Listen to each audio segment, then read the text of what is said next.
Abril, taong 2017, sa kahabaan ng National Road sa San Rafael, Bulacan, pauwi si Judge Regina Almario matapos dumalo sa isang legal forum sa Maynila.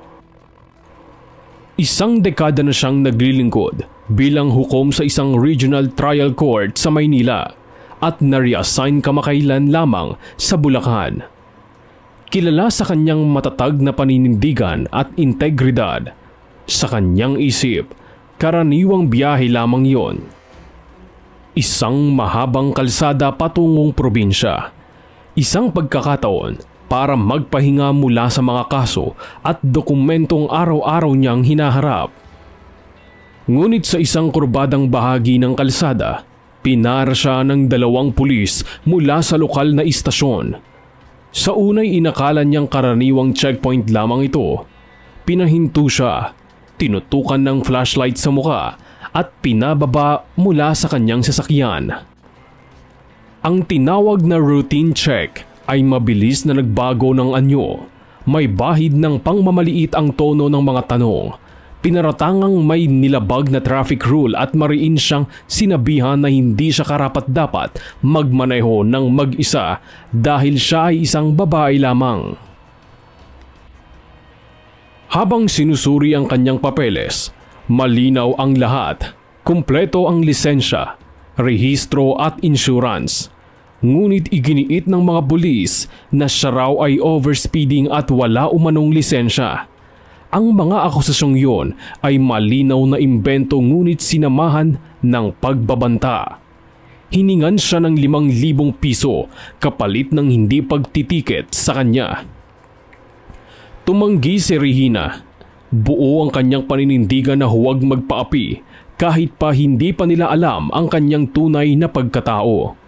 At hindi siya pumayag, kaya naman mabilis siyang inaresto at dinala sa presinto.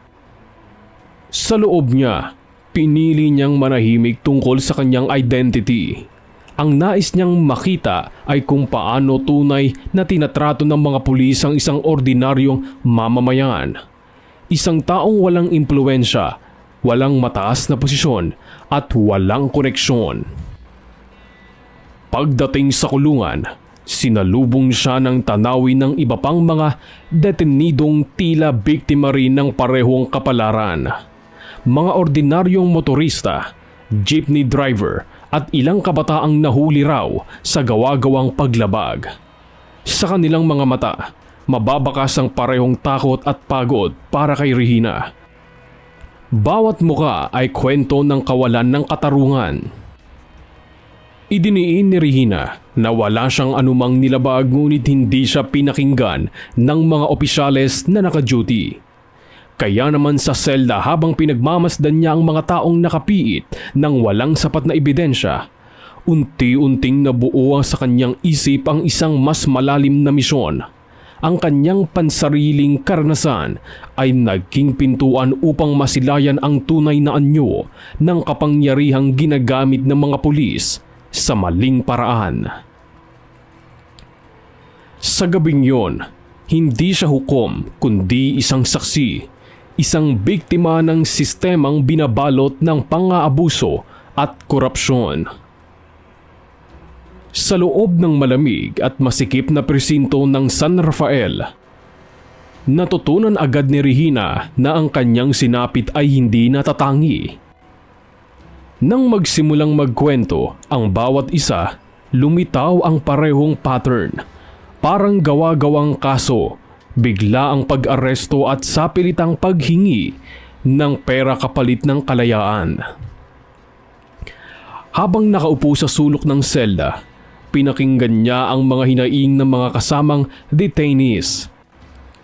May isa na nagsabing dinampot siya dahil wala raw siyang helmet, kahit pa naka-helmet siya nang mahuli. Ang isa naman ay nagsalaysay ng 3,000 ang hinihingi sa kanya ng mga pulis para palayain siya. Lahat sila ay nagmamatigas sa kagustuhan ng mga pulis, kung kaya't hinuli sila sa salang hindi pagrespeto sa otoridad at pag-iiskandalo na gawa-gawa rin.